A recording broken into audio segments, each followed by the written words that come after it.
আমি এই জগতের ভোগী ভোগকর্তা, ভোগ করছি, করব। আমরা সবাই বলি আমার তো, আমার বাড়ি আমি ভোগ করবো না, আমার গাড়ি আমি ভোগ করবো না, আমার স্ত্রী আমি ভোগ করবো না, আমার পুত্র আমি ভোগ করবো না, আমি মাইনের টাকা পেয়েছি ভোগ করবো না, সবই আমার, সবই আমার। কিন্তু আমি একবারও ভাবি না যে কোনো কিছুই আমার নয়। আমার যদি হতো, এই দেহটাকে আমি এত ভালোবাসি, অন্যের কথা বাদ দিলাম, টাকা পয়সা, লোকজন, আত্মীয় পরিজন, স্ত্রী পুত্র পরিবার বাদ দিলাম, নিজের দেহটাকে তো আমি আমার মনে করি, এটা তো একবারও ভুলি না।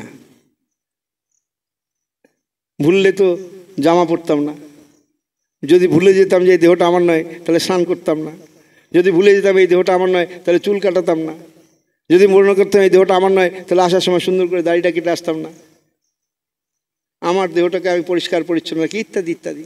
আচ্ছা, এই দেহটা আমার যে সত্যি আমার, যে সত্যি আমার 5টা ছেলে আছে, তার মধ্যে আমার ছেলেটাও আছে, খেলা করছে 5টা ছেলে, ছেলেটাকে বললাম এই বাবা সন্ধ্যে হয়ে গেছে এখন আর খেলা করিস না, চল ঘরে চল। আমার ছেলে কি করলো? আমার ছেলে তো আমার কথা শুনে এই বাবা বলছে ঘরে যেতে, চলে গেল। তার মানে আমার কথা শুনলো সে। একটা কুকুর পুষেছি আমি, কুকুরটাকে বলাই, কুকুরটাকে যখন খাবার দিই তখন খায়, কুকুরটাকে যখন খাবার দিই না, একটু তার কষ্ট হলো, সে কিন্তু চুপচাপ থাকে, কিছু বলে না। আমার পোষা কুকুর তো আমাকে কি কামড়াতে আসে? যেদিন কামড়াতে আসবে কুকুরটা আমাকে, সেদিন বুঝবো সে আমার পোষা নয়, সে আমার কথা শুনছে না, সেদিন তাড়িয়ে দেবো কুকুরটাকে, আর রাখবো না। যে গরুটা মারে খুব, দুধ দোয়াতে গেলে লাথি মারে, সে গরু কেউ পোষে না, বিক্রি করে দেয়। কেন বিক্রি করে দেয়? আমার পোষ মানেনি, আমার বাধ্য হয়নি, সে আমার নয়, তাই না? আচ্ছা, দেহটা কি আমার বাধ্য? আমি যদি বলি দেহটাকে তুই বুড়ো হবি না, শুনবে আমার কথা? আমি যদি বলি তুই দাঁত পড়বি না, শুনবে আমার কথা? আমি যদি বলি মৃত্যুর আগের দিন পর্যন্ত কানে যেন ভালো শুনতে পাই, শুনবে আমার কথা? তাহলে সেও তো আমার নয়, কথা শোনে না। তাহলে তার প্রতি এত মায়া কেন? তার প্রতি এত মায়া কেন? কবে কাটবে এই মায়া? দেহটা তো পড়ে থাকবে। দেহটার 3টে গতি হয়, 3টে গতি। এই যে এত সুন্দর সুন্দর দেহ, এত সুন্দর সুন্দর যে দেহের জন্য আমরা যে দেহের জন্য এত আকৃষ্ট হই, সেই দেহের 3টে গতি হয়, 3টে গতি, পরিণাম, 3টে পরিণাম। একটা পরিণাম হচ্ছে আমাদের হিন্দুদের মধ্যে যারা পুড়িয়ে দেয় তাদের দেহটা এক মুঠো ছাই হয়ে যায়।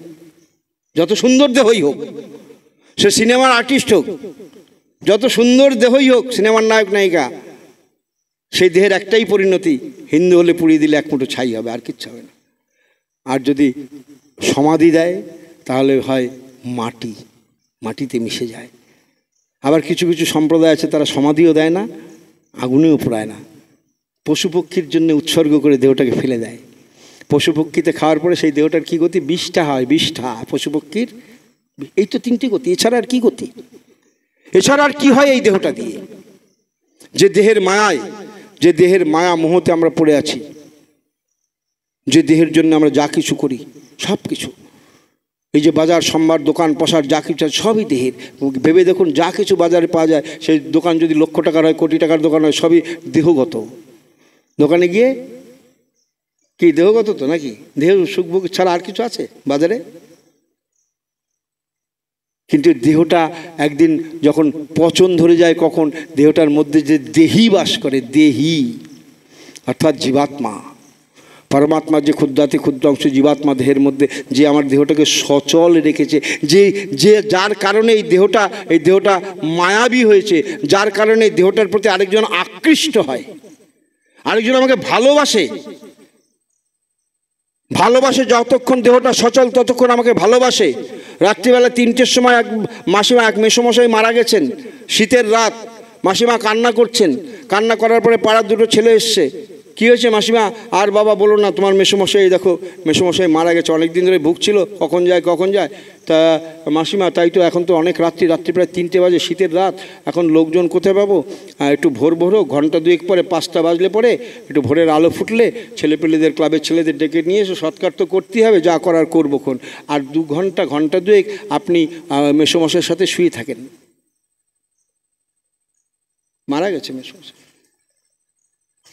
মাসিমা বলছে, কিরম বলছো বাবা, শুয়ে থাকবো? বলে, হ্যাঁ, সারা জীবন তো শুয়েছিলেন, জড়িয়ে ধরে শুয়েছিলেন, যখন আপনি বিয়ে করে এখানে আসলে আমরা দেখেছি বিদ্যুৎ চমকালে ছুটে গিয়ে মেসোমশাইকে জড়িয়ে ধরতেন ভয়ে। আশ্রয় ছিল আপনার, ভাবতেন যে এছাড়া আমার কোনো আশ্রয় নেই। আর 2 ঘন্টা শুয়ে থাকতে পারবেন না তার সাথে? কি গো মায়েরা, 2 ঘন্টা দেহ থেকে প্রাণ বেরিয়ে যাওয়ার পরে মৃত ব্যক্তির সাথে 2 ঘন্টা শুয়ে থাকতে হবে। যে ব্যক্তি আমার এত প্রিয় ছিল, যে মানুষটা সারা জীবন এত প্রিয় ছিল, এত প্রিয় ছিল, এত প্রিয় ছিল, কি তাহলে মূল্যটা কার? সেই দেহটার না দেহের ভিতরে যে ছিল তার? ভালোবেসেছি কাকে? দেহটাকে? যদি দেহটাকে ভালোবাসতাম তাহলে 2 ঘন্টা শুতে পারি না? আমরা বুঝি না আমরা কাকে ভালোবাসি, আমরা কাকে ভালোবাসি আমরা বুঝি না। যদি বুঝতে পারতাম কাকে ভালোবাসি, আমরা বুঝি না। পরমাত্মার যে ক্ষুদ্রাতি ক্ষুদ্র অংশ জীবাত্মা, প্রত্যেকের দেহে ঈশ্বর সর্বভূতানাং হৃদয়ে অর্জুন অর্জুনকে বলছেন সর্বভূতানাং হৃদয়ে, সবার মধ্যে আমি আছি, আমি আছি। যত কিছু ভালোবাসা, যত কিছু প্রেম সব আমার থেকে উৎপন্ন হয়, আমার থেকে উৎপন্ন হয়। অথচ তোমরা মানুষ, তোমরা বোঝো না। তোমরা মনে করো আমাকে ভালোবাসা আমার স্ত্রী, আমাকে ভালোবাসা আমার পুত্র, আমাকে ভালোবাসা আমার পিতা। না, তাদের ভিতর থেকে সেই ভালোবাসা উৎপন্ন হয় আমার থেকেই। দাদা আমি বুদ্ধিযোগাং, আমি তেষাং সতত নিত্যযুক্তানাং ভজতাং প্রীতিপূর্বকং। গীতায় ভগবান নিজে মুখে বলেছে, দাদা তুমি বুদ্ধিযোগং, তাকে সেই সুবুদ্ধিটা আমিই দান করি। আমি 10ম অধ্যায় 10 নম্বর শ্লোকটা দেখবেন, খুব সুন্দর অপূর্ব একটি শ্লোক।